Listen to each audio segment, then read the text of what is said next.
Assalamualaikum warahmatullahi wabarakatuh. Perkenalkan, nama saya Evi Fauzia. NIM saya 2019 070263. Saya dari Prodi PGSD semester 2 kelas G. Saya akan menceritakan asal mula Asimbojo. Asimbojo berjarak sekitar 25 km dari Bandara Sultan Muhammad Salahuddin Bima, atau hanya sekitar 3 km dari Terminal Dara dan Pelabuhan Laut Bima. Dari arah manapun, Asimbojo tetap terjangkau oleh para pengunjung yang ingin melihat koleksi benda-benda peninggalan masa silam sejak zaman prasejarah, zaman kerajaan, hingga Kesultanan Bima. Bagi generasi kini, Asimbojo merupakan aset berharga untuk dilakukan penelitian baik dari segi sejarah maupun budaya. Untuk itu, diperlukan penataan yang profesional. Terdapat sejarah maupun budaya serta pusat pelestarian budaya Bojo sebagai fungsi yang diembannya dulu, yaitu sebagai pusat pengembangan seni budaya di samping sebagai pusat pemerintahan dan peradilan adat. Dan bangunan ini dikonstruksikan dengan campuran gaya Eropa dan Bima pada tahun 1927 oleh Mr. Architects Rehata, dibantu oleh Bumi Zero. Pembangunannya berlangsung selama 3 tahun dan dilakukan secara gotong royong oleh masyarakat. Dulu Asimbojo merupakan bangunan paling indah dan megah pada masa kejayaan Sultan Bima. Halamannya sekitar 500 meter persegi yang dipenuhi oleh pepohonan rindang dan bunga-bunga yang indah.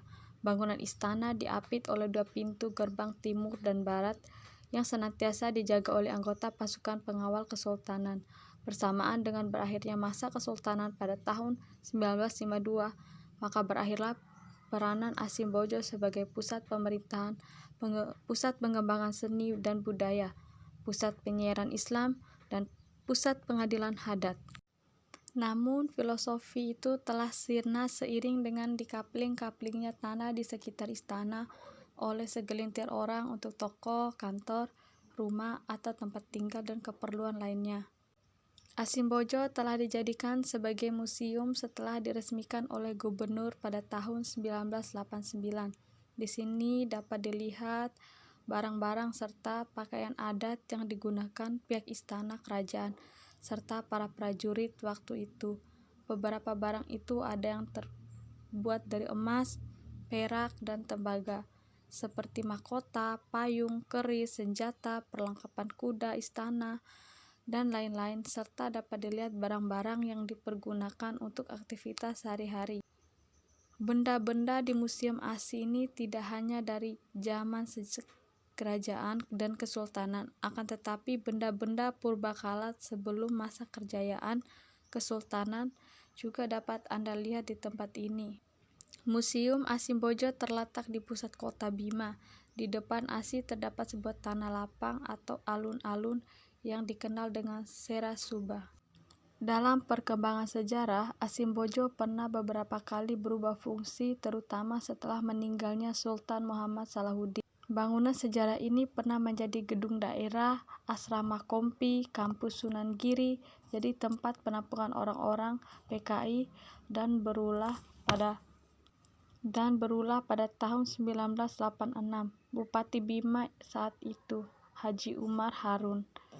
Perangkat peninggalan kerajaan dan Kesultanan Bima juga masa sakitnya Sultan Muhammad Salahuddin dititipkan kepada pemerintahan Samparaja Bima yang saat itu dijabat oleh Abidin Ishaka. Hal ini dilakukan untuk mengamankan seluruh aset milik Kesultanan Bima. Namun pada perkembangan selanjutnya, koleksi itu sudah banyak yang hilang. Sampai saat ini hanya beberapa saja benda pusaka itu yang dapat dilihat oleh generasi-generasi Danam Bojo. Terima kasih sudah menonton video dari saya. Lebih dan kurangnya mohon maaf. Wabillahi taufiq wal hidayah. Wassalamualaikum warahmatullahi wabarakatuh.